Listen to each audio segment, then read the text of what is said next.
Good morning विद्यार्थी मित्र हो. आजच्या तासामध्ये आपण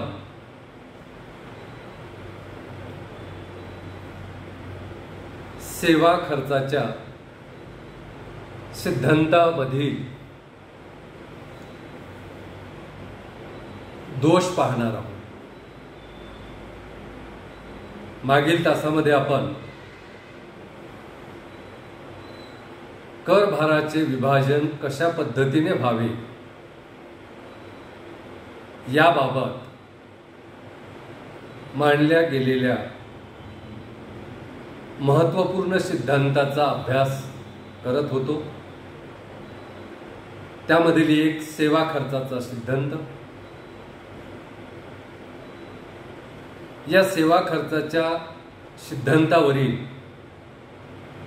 पहिली टीका आपण अभ्यासली. ती टीका म्हणजे प्रति व्यक्ती खर्चाचे मापन कठीण. सेवा खर्चाच्या सिद्धांतानुसार सरकारने विविध सेवा उपलब्ध करून दिल्यानंतर त्या सेवा उत्पादन करण्यासाठी जो खर्च आलेला आहे तो खर्च वसूल करण्यासाठी सरकारने करारोपण करावे. आणि एवढंच नाही तर हे करारोपण करताना सेवा उपलब्ध करून देण्यासाठी अधिक खर्च आलेला असेल तर सरकारने अधिक कर आकारणी करावी. आणि या उलट या सेवा उत्पादन करण्यासाठी उपलब्ध करण्यासाठी सरकारला कमी खर्च आलेला असेल तर सरकारने कमी प्रमाणात करारोपण करावे, कर आकारणी करावी. आणि प्रश्न निर्माण होतो की सरकारने सेवा उपलब्ध करून दिल्यानंतर त्या सेवांसाठी आलेला खर्च वसूल करताना करारोपण कोणावर करावे, कोणत्या करदात्यावर, देशातील कोणत्या नागरिकावर कर आकारणी करावी हा प्रश्न निर्माण होतो. तर या प्रश्नाचं उत्तर या सिद्धांतामध्ये असं सांगितलेलं आहे की सरकारने सेवा उपलब्ध करून दिल्यानंतर त्या सेवांचा लाभ ज्या नागरिकांनी घेतला असेल त्याच नागरिकांवर करारोपण करावे, त्याच नागरिकांवर कर आकारावा. म्हणजे ज्या नागरिकांनी सरकारी सेवा उपलब्ध करून दिल्यानंतर त्या सेवांचा लाभ घेतलेला आहे त्या नागरिकावर कर आकारणी करावी आणि सरकारने सेवा उपलब्ध करून देण्यासाठी आलेला खर्च वसूल करावा. आणि हे करारोपण करताना प्रति व्यक्ती सरकारला सेवा उपलब्ध करण्यासाठी जेवढा खर्च आलेला आहे त्या प्रमाणात सरकारने करारोपण करावे, कर आकारणी करावी, कर वसूल करावा. परंतु हे करताना प्रति व्यक्ती खर्चाचं मापन करणे कठीण असते. सेवा उपलब्ध करून दिल्यानंतर सरकारी सेवांचा प्रत्येक व्यक्तीने किती लाभ घेतलेला आहे याचं मोजमाप करावं लागेल.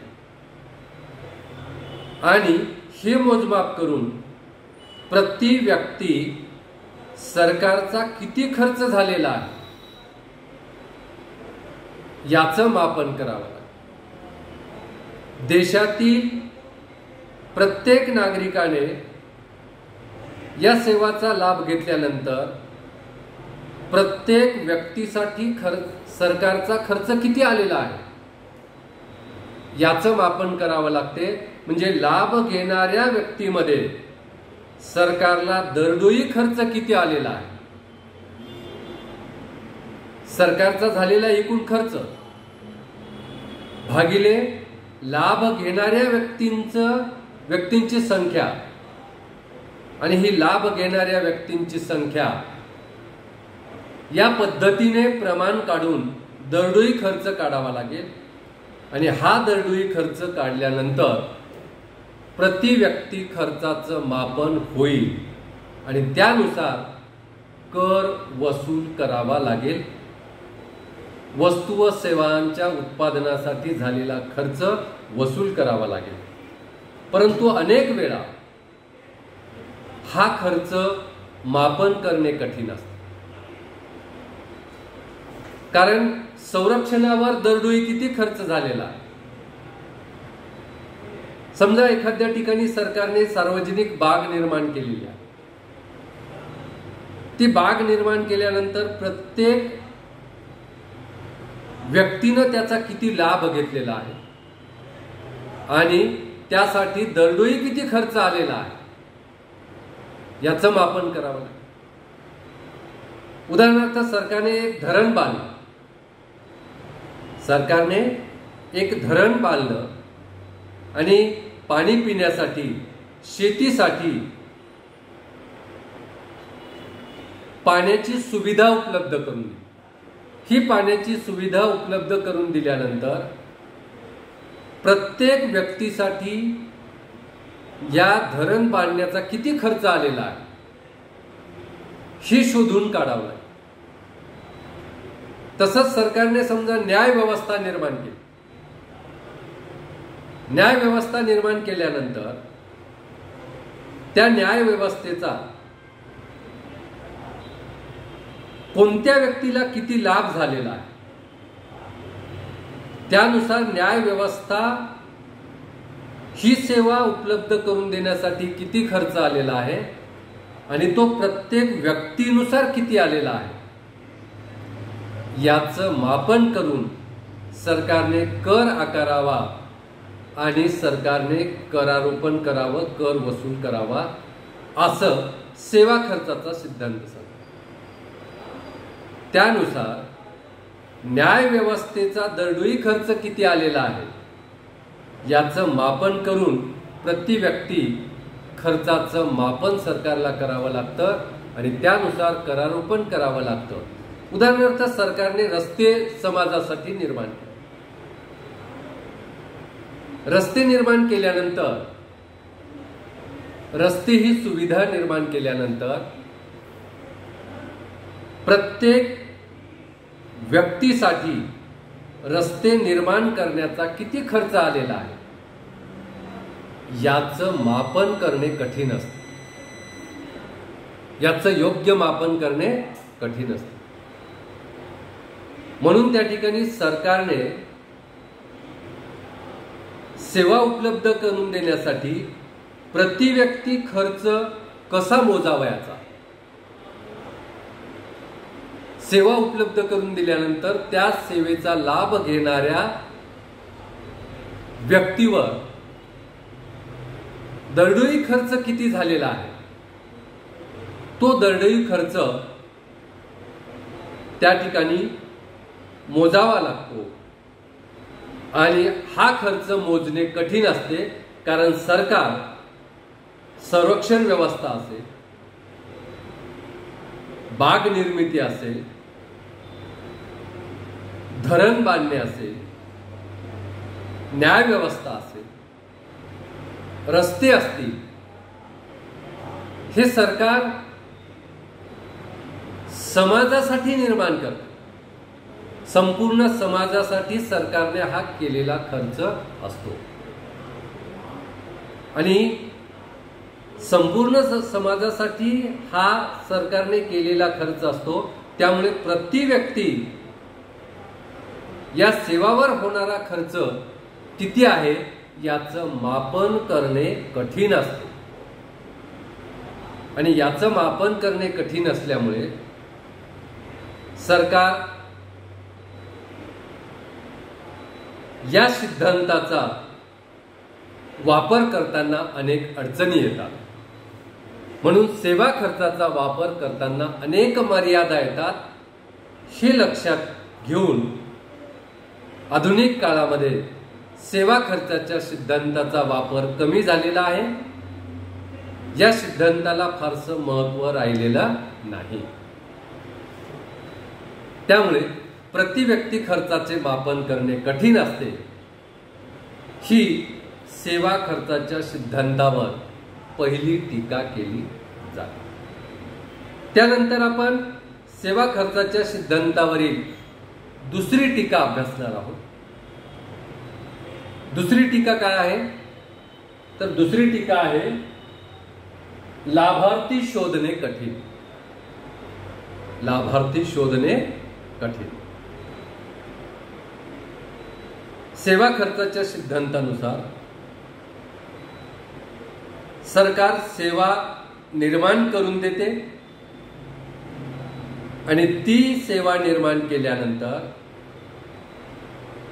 ती सेवा उत्पादन करण्यासाठी जेवढा खर्च आलेला आहे तो खर्च भरून काढण्यासाठी सरकार करारोपण करते।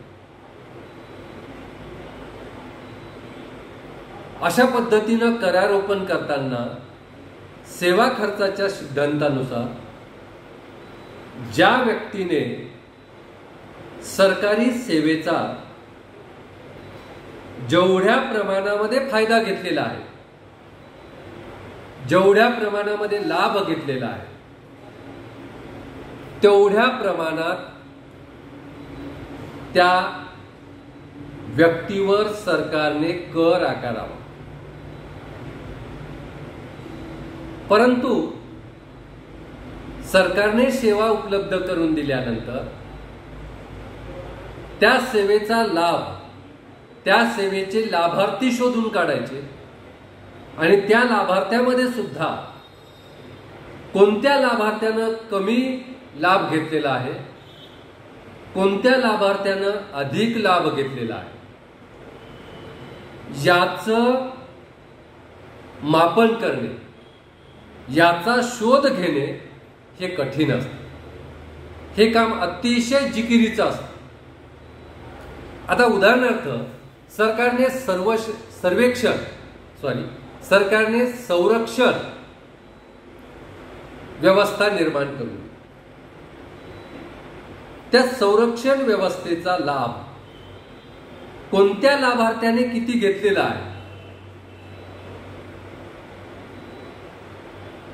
ते लाभार्थी शोधून काढणे आणि त्यानंतर ज्या लाभार्थ्यानं अधिक लाभ घेतलेला असेल त्याच्यावर अधिक करारोपण करणे, ज्या लाभार्थ्यानं कमी लाभ घेतलेला असेल त्यावर अल्प दराने करारोपण करणे आणि ज्या लाभार्थ्यानं या सेवेचा लाभच घेतला नाही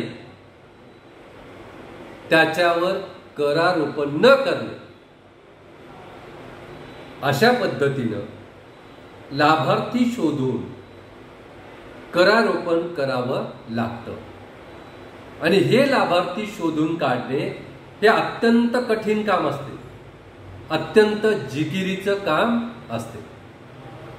त्यामुळे लाभार्थी शोधणे सरकारने सेवा उपलब्ध करून दिल्यानंतर त्या सेवेचा लाभ घेणारे लाभार्थी शोधून काढणे हे अत्यंत जिकिरीचं, अत्यंत कठीण काम असतं। त्यामुळे सेवा खर्चाच्या सिद्धांतानुसार लाभार्थी शोधून त्यावर सेवेचा लाभ घेतलेल्या प्रमाणात करारोपण करणे अत्यंत कठीण, अत्यंत जिकिरीचं काम असते। म्हणून सेवा खर्चाच्या सिद्धांतावर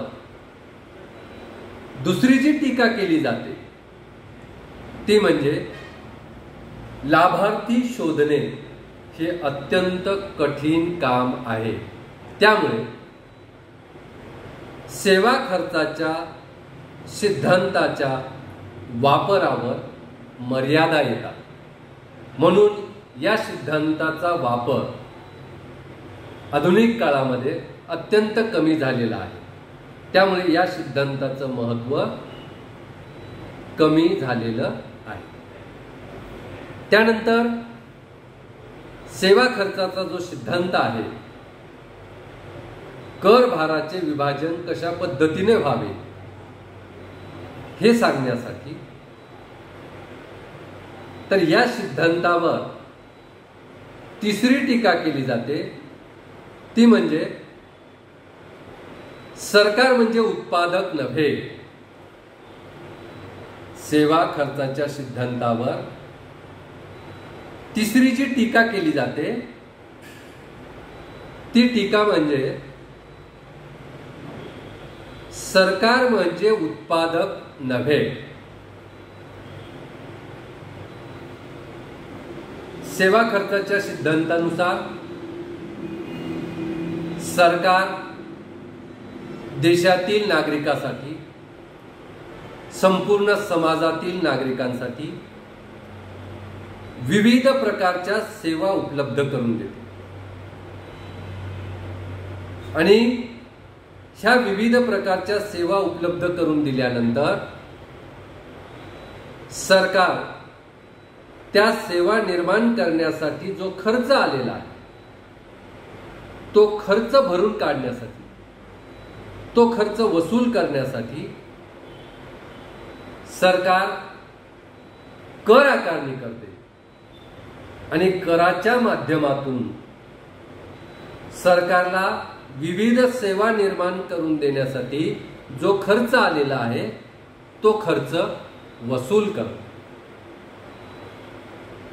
पण सरकार सेवा उपलब्ध करून देऊन त्या सेवा उत्पादन करण्यासाठी जो खर्च आलेला आहे तो खर्च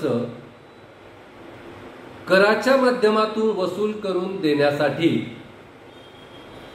सरकारला उत्पादकाची भूमिका पार पाडावी लागते। सरकारला एखाद्या संयोजकाची, सरकारला एखाद्या उत्पादकाची भूमिका पार पाडावी लागते।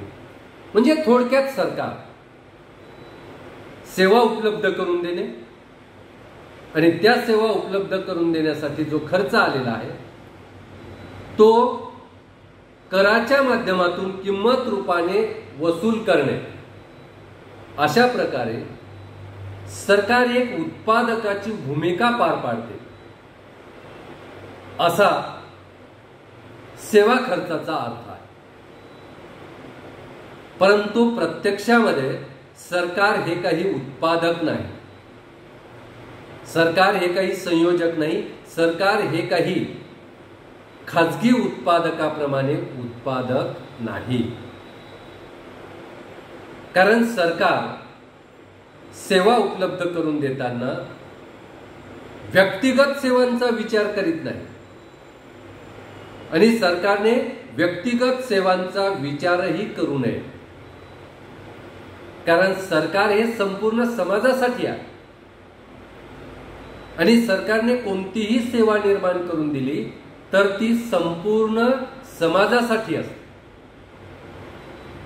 म्हणून सरकार एखादी सेवा उपलब्ध करून दिल्यानंतर त्या सेवेपुरता विचार करून त्या सेवेसाठी किती उत्पादन खर्च आलेला आहे केवळ एवढाच विचार करून व्यक्तिगत सेवांचा विचार करून करारोपण करू शकत नाही किंवा सेवाही उपलब्ध करून देऊ शकत नाही। कारण सरकारला व्यक्तिगत खाजगी उत्पादकासारखं व्यक्तिगत सेवेचा विचार करून चालत नाही, तर संपूर्ण समाजासाठी सेवा उपलब्ध करून द्याव्या लागतात आणि संपूर्ण समाजासाठी सेवा उपलब्ध करून दिल्यानंतर सरकारला असं उत्पादक म्हणून काम करता येणार नाही किंवा उत्पादक म्हणून काम करता येत नाही, तर सरकार हे काही उत्पादक नसतं. खाजगी उत्पादकाप्रमाणे जेवढ्या वस्तू उत्पादन करून दिल्या त्याच्यासाठी जेवढा खर्च आला तेवढाच कर रूपाने सरकारने वसूल करावा अशी परिस्थिती नसते. कारण सरकार व्यक्तिगत सेवांचा विचार करू शकत नाही, तर संपूर्ण समाजासाठी सेवा निर्माण करून देण्याचा विचार सरकारला करावा लागतो. म्हणून सेवा खर्चाच्या सिद्धांतावर तिसरी टीका जी केली जाते ती म्हणजे सरकार म्हणजे उत्पादक नव्हे. या ठिकाणी आपण थांबूया आणि पुढच्या टीका पुढच्या तासामध्ये आपण पाहूया. धन्यवाद.